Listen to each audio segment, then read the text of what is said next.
Welcome to the deep dive. Today, we're getting into something really significant for so many new parents, C-section recovery. And, for a lot of people, a C-section might feel like just another way to give birth, but it's actually, it's major abdominal surgery. It really is. Yeah. And understanding that difference, that core truth, is kind of our mission today, isn't it? Yeah, absolutely. We want to bring some clarity, some support for anyone navigating this pretty intense journey. It's so needed. Because the sources we looked at, they really hammer home that your body isn't just, getting over childbirth. It's healing through layers. Yeah. Deep layers of muscle and tissue. Right, multiple layers. And here's the thing. All this massive physical repair, it's happening right alongside the beautiful chaos of having a newborn. Beautiful chaos is a good way to put it. It's a huge demand on your system. Colossal, really. And something our sources really highlighted is that feeling, that split feeling many parents have. Deep gratitude that the birth went safely, but also just feeling completely overwhelmed by the recovery itself. Oh, absolutely. That duality is so common. And both sides of that feeling are completely valid, normal even. So thinking about those first few days, weeks, what are the immediate things, the physical realities people should maybe expect? Well, the most obvious, I suppose, is the pain and tenderness right around the incision. That's pretty much a given. Makes sense. But beyond that, just moving can be a massive challenge initially, like even trying to stand up straight or shift position in bed. Your core has been through a lot. Yeah. And then there's this tiredness. Yeah. It's more than just new parent sleep deprivation. It's like a profound bone-deep fatigue. That's your body pouring energy into healing itself. Right, that's cellular repair you mentioned. And it's not just physical, is it? The sources were quite clear on the emotional side, too. Oh, definitely not just physical. That emotional landscape. Yeah. Especially if maybe the birth didn't go the way you'd planned or hoped. That's huge. Yeah. There's often this kind of quiet grief, for the birth experience you thought you'd have. And acknowledging that, validating it, is just as vital as managing the physical pain. That's a really crucial insight. So if you're listening and any of this sounds familiar, take a breath. Seriously. Like the sources emphasize this isn't about weakness. Not at all. It's recovery. Recovery in progress. A massive physiological process. Exactly. And to help make sense of it, that's what this deep dive is for. We're going to offer a sort of week-by-week guide. The aim isn't to rush you, definitely not about bouncing back. No, not at all. It's about giving you knowledge, realistic expectations, and validation. Empowerment through understanding, really. Okay, so let's unpack this journey then, week by week, starting right at the beginning, those first couple of weeks. Week 1, 2, what's the main message from the sources? For week 1, 2, the absolute core message is rest and pain management, full stop. Right. Think of it like getting an official permission slip. Permission to just surrender to resting, to let go of that guilt about not doing things. That guilt is real, though, isn't it? Oh, it's so real. But resting is the most productive thing you can do that, truly. Yeah. And that absolutely includes saying yes to any help offered. Don't be a hero. That's such a key point. It kind of goes against instinct sometimes, that power-through mentality. How do the sources suggest you actually let your body lead when there's so much pressure? And how does managing pain fit in? Well, it's about reframing pain, actually. The sources are really clear. Take the pain medication your doctor prescribed for comfort. But it's more than comfort. It helps healing. Exactly. Yeah. When your body isn't constantly fighting intense pain, it has more resources, more energy to put towards actual repair. It's part of the healing process. Okay, that makes sense. And dealing with that pressure. Well, practice saying no. Or maybe not yet. Remember, your baby needs a parent who's recovering, who's rested, more than they need, the spotless kitchen. Good reminder. What about the incision itself? Ah, yes. Crucial. Keep it clean, keep it dry.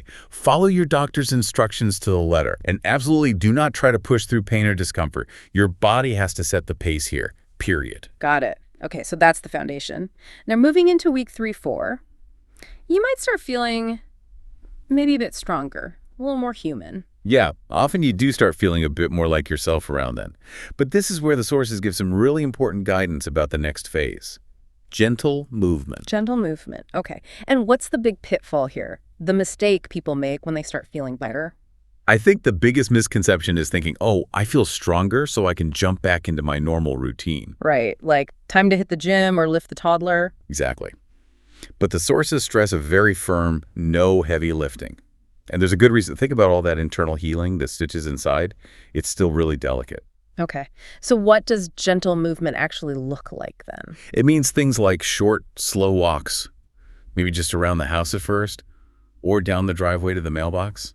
That's it. And why is that important? It's great for circulation, helps prevent blood clots, which is a risk after surgery, and it just gently starts to re-engage your body.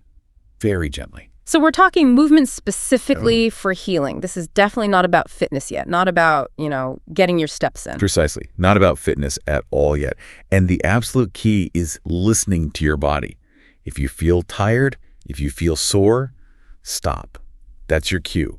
Rest. Don't push it. Don't push it. Pushing too hard at this stage, the sources warn, can genuinely set your recovery back. Weeks, potentially.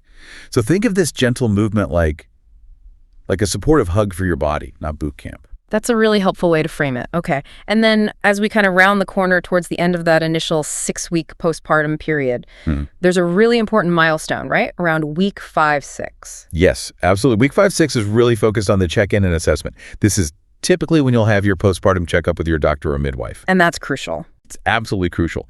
They need to check that your incision is healing well, not just on the outside, but internally too. And they'll check for any signs of complications. And it's also a chance for you to raise things, right? Exactly. This is your prime opportunity. Think about it beforehand. What concerns do you have? Is there any lingering pain, numbness, weird swelling? How are you feeling emotionally? Don't hold back. Definitely not. Voice everything. This is also the time to get that professional, personalized advice on when it might be safe to start doing more activity, exercise, lifting. Don't guess. Ask. Okay, great. So that gives us a really clear path through those first 6 weeks. So just to sort of pull that all together, Yeah. remember the core focus for each phase. Weeks 1-2, it is all about rest and pain management. That's your permission slip to slow right down. Accept the help. Accept all the help. Take the pain meds as prescribed, remember. It helps healing. Keep the incision clean and dry. And the big one, don't push through pain. Let your body lead. Then weeks 3-4. Gentle movement, feeling a bit stronger maybe, but it's about those short, slow walks for circulation. Definitely no heavy lifting. And rest the moment you feel tired or sore. It's movement for healing, not fitness. Big difference. Big difference. And finally, weeks 5-6, that vital postpartum check-in and assessment. Yep. Get the incision checked properly, look for any issues, and really importantly, use that appointment to ask your questions. Talk about any physical stuff, any emotional stuff.